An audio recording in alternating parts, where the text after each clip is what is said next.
Hi guys, um, my name is Adetutu Babatunde. You guys are welcome to my YouTube channel.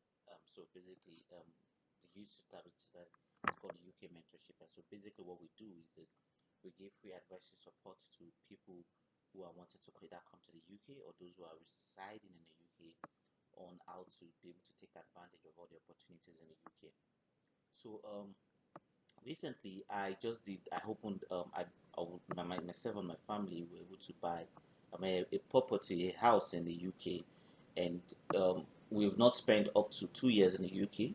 But in fact, I came in as a student on a student visa, and after my studies, I was able to buy my house within what this happened less than 2 years, exactly like the one and a half years in the UK. People have been asking me; they wanted to know how I was able to do that. So these are some of the strategies I'm going to be explaining here, and so that you can also benefit from it. So if you want to see the video of how the house looks, the previous video, if you check the YouTube channel or you check the what all any of our social medias, UK Mentorship, either on Twitter, Instagram, or on TikTok, you will see the video of the house. So now, how was I able to achieve that? People will say yes, there have been people who have been in the UK for over 20 years, 25 years, 30 years. Even there are so many UK British citizens that were not even able to afford to buy a house. Even at the moment when I bought it, people were not actually buying because cost of living was high and all that. And so I'm going to be sharing some of my tips on how I was able to achieve it and get it done. So the first thing is, when I first got to the UK, the first thing I was going to tell myself was I thought I'd set a target for myself that within the next 2 years I'm going to get a house. I just told myself. So that idea and that mentality gave me a kind of precautions and cautions when I'm doing when I am spending. So I wasn't so many people will tell you, oh, they came and they're very cautious on how they spend, and my own case was not like that. As much as I was cautious on how much I spent, I also conscious on ensuring that I was earning high. So I was doing a lot of jobs. I had a career jobs. Even as a student, I had a career jobs. I had other sorts of jobs, and my wife too was also working. So we all had a source of income, and we were ensuring that we were saving. We were working together as a team. So immediately I was able to get that. 3 months afterward, I got my credit card.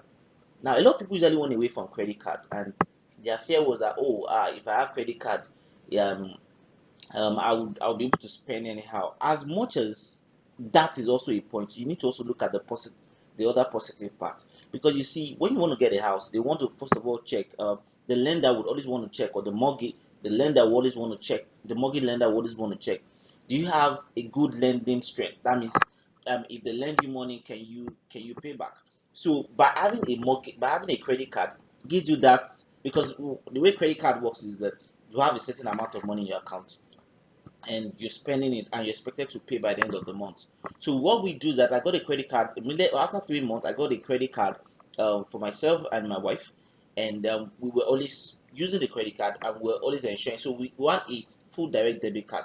So we don't when we use the money, when we use whatever money is on the credit card, we already put there's setting on some of the credit cards and the app whereby you ask them that you put a direct debit for them to deduct. So that at a point helps our credit card, and it gives us some level of eligibility. So after my university, so I'd done that, and I was also we had like two different accounts. I have two different accounts. She also had two different accounts. So we already had the savings. On that savings, we always every month we always ensure that we put in so money in there. So after finishing my degree, I was able to switch my visa. What I now decided to do was, you needed to speak to what we call a mortgage advisor. So what is the work of the mortgage advisor? A mortgage advisor will basically just look at how much you earn and weigh out how much various lenders and various banks will be ready to give you. So we call it affordability check. So that affordability check would involve, and that is the reason why it is good when you making money, try to ensure it's being passed through your tax through your NI. Those who would those who earn money without it passing there, it won't reflect on your affordability check, because what you would certainly ask you for your payslip. So ensure that while you're working, either you're a student or you're not a student, you're having your payslip ready. Don't play with your payslip. Always ensure you have your payslip, because that is one of the major checks. So they will do what we call the affordability check, and in this video below, I will put contact of and emails of places where you can, a mortgage advisor, where you can get some of all this advice for free. Like, they will do a credibility check. So after doing your credibility check, based on how much you're earning, if you're coupled, if you're single, based on how much you're earning, they will say that based on your earning, this is how much you will be able to borrow. So you certainly have to have a deposit. Now, this is the twist. If you are on tier 2 visa, or any other visas apart from citizen, most times they will always tell you that you would require to pay 25% deposit of the property. Sometimes you can see some that will give you 10, 15, 20, but they might give you, their rate might be high. But that, so when you check that, when you check when you check your credibility check, the next thing you now start doing is to start doing house launch. I mean, hunting for house. You have to go from places. I always recommend White Move. White Move is a so what you could do, you could go on White Move, look at the locations of where you want to get the property. You need to find a specific location. Now, most people will always consider the city. Now, the city is always highly sought after. So there's a very high tendency that trying to get a property in the city, in the main city, is going to be very difficult, because a lot of people will be bidding. I mean, there are some properties you will go and view, and let's say the property is 350,000, and you see some people ready to bid in £450, £450,000 on that same property. So you might find out that the competitions might be so much. So as an immigrant, you might not be able to uh, fight that tussle. So what you could do is move a bit away from the city, go to the town. There are some towns that are very close to the city. Go to those places, as long as you know that there's a good, depending on where you're working, as long as you know you can move to your workplace, look for those towns, and um, and begin to. So what on White Move, there's a way you can set your an email subscription or White Move to indicate, okay, this is the amount of property you're looking for, this is the type of property you're looking for. So every time that kind of property comes in, they will send you that alert, so you can always check, go to the website and check and send a request to the real estate folks that you want to do a viewing. Now, getting an offer for a property, so you go to view, and a lot of people will go to view. But however, the owner of the property would not have to make a decision. Now, there are two sides to getting an offer accepted, and that is where the major work is. That is where the major that's where the major battle is. Now, there are some landlords like that. There are some owners of a property that they would only sell their property to the highest bidder, the person that they don't want to care who you are, as long as this person is the highest bidder. They would. I mean, I was a property I went to go and check. It was about £350,000, and I think I bid 370, and the guys were telling me, oh, people have already people already bidding £450,000 for the house. So it could be that crazy. So there are landlords like that. Now, secondly, there are some other landlords who will just give you the offer, even if they see a higher offer, who will give the offer based on the fact that maybe they like you, or maybe because of the fact that you spoke well, or maybe because of you related with them well. So this is one thing I did. Anytime I want to go for a property, I always go with my family. So I have a wife and I have two kids. So I always go there. So most of the time, you're likely to see a landlord, especially if the person is a lady, because the house we got, the owner was actually a lady. If the person like it, there's a very high tendency for them to be drawn to you. You understand? So you need to know what strategy or how you want to best approach it. I mean, the house I got, a very, very, very lovely house. I mean, the lady told me that she's not giving me the. So when we came in, we checked the houses, they reviewed them. A lot of persons bid, and the owner of the property just says they want to sell to me. Why they say they want to sell to me? They said because of they like my kids, because my daughter, she did that. She said they liked that. That was the reason. So there's an element of God factor in this. So you need to first of all look at what strategy do you think you want to sell out. I mean, if you know that you don't have the big gun to be able to bid, you need to be able to look for Another way, could you be very friendly with the owner of the property? Most of the time, if it is real estate that is doing the viewing, real estate folks, they will just focus on the highest bidder. But if you're fortunate to meet the landlord or the landlady or the owner of the property, then what you should be selling is a level of interaction, just showing that yes, you would really appreciate that this property is being given. You just speak nicely and be nice, make some good comments on the property, on the person that is selling it. You understand? Just let the person kind of appreciate you. That is where the major work is. Then everybody now begins to drop an offer. Then you need a solicitor. I'm going to in this description, I'm going to give some contact emails of some lawyers, some solicitors. So you need a solicitor. So what a solicitor would do is that a solicitor would now send what we call a letter of offer to the to the seller, to the seller or to the real estate the real estate company that is helping the seller to sell. They will send an offer, a letter of offer. Now, when they send a letter of offer, then they will now send you, because of course you're using your solicitor, they won't send it, everything will pass through the solicitor. So they will send a letter of offer of acceptance to your solicitor. So when they send a letter of acceptance to your solicitor, the next thing you will now do is you will now go back to your mortgage advisor.